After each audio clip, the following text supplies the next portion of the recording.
My next piece of educational technology that I've run across due to the suggestion of a friend of mine that I was talking to the other day is a very interesting website called EdPuzzle.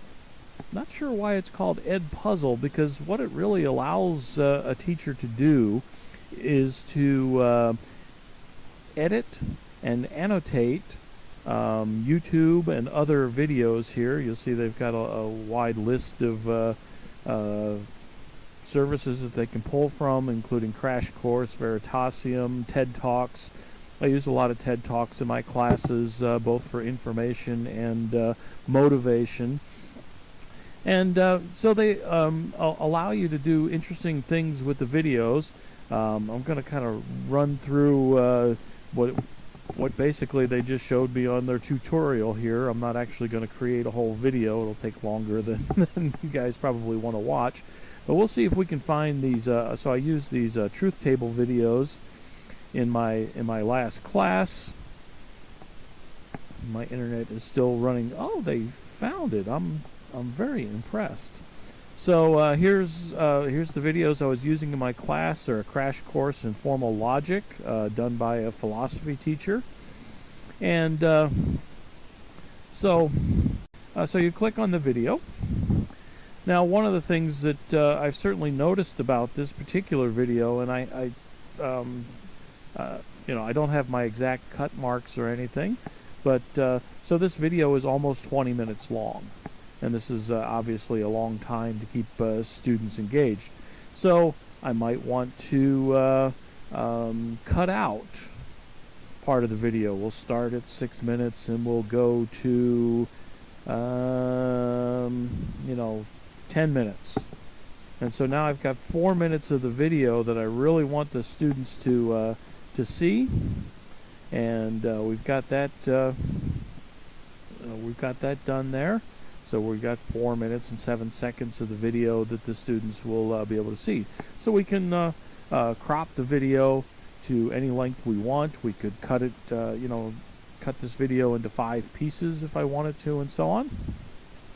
So once I've got the length selected, I can then go in and change the audio track. So maybe I'd rather have my student, maybe I want to use the visuals that this gentleman used, but I want the students to hear my voice. So I can completely re-record the video track that is presented in the YouTube video using his graphics and examples and so on and so forth. So that's great. And if I don't want to quite go as far as completely re-recording the entire audio, I can add audio notes. And this is something that I think we all do in class. I know I do. I go into class and start a video, and when they get to a certain point, I might stop the video and add something to it or explain it in a different way. It just so happens that this particular video uses slightly different symbols than are used in our textbook, so I want to point those kinds of things out, and I can use those audio notes to go ahead and make those annotations. And finally, the last thing that this that EdPuzzle allows me to do is to add quiz questions at any given point during the video that the students have to answer. So I can have multiple choice questions. I can have open-ended questions, or I can just put in written comments rather than having questions. So then these questions, we can ask the students to answer questions as they go along, a little bit of formative assessment as they go along, and I can collect the answers to those if I want. And they've got a question generator here.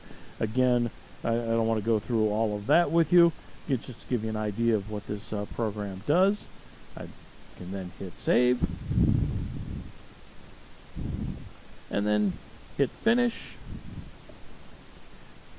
Now it gives me the option of adding it to a class, prevent skipping. So the student, so it's keeping track of how the student is watching this, and this prevents them from grabbing the scroll bar and just just zipping through it. And I can also put a due date on it if I want. I can make it due December 7th, and we hit assign here, and I've already previously set up a class. So there's my class, my video. I can share it with the students. Now you're able to invite students into your class, and then I can share this with my students, and they can watch it, or I can now use this in class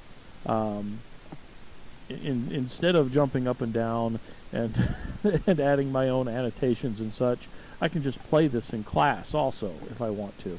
So EdPuzzle is a wonderful way to modify existing videos, which have all the good stuff that videos have in them, all the graphics and sound effects and well thought through presentations and such, and add them to our classes in a way that's specific to each of our own teaching styles.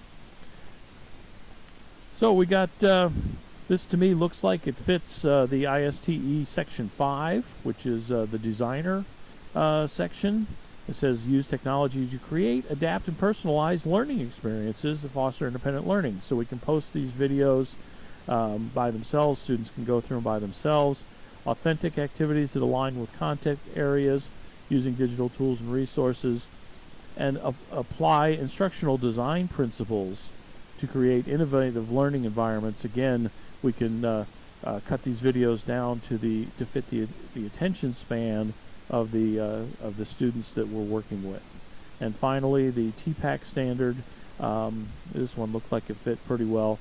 Candidates design, facilitate diverse learning activities that incorporate digital tools and resources. I think that one fits there pretty well. So EdPuzzle, a way to annotate and make students accountable for watching YouTube and other videos online.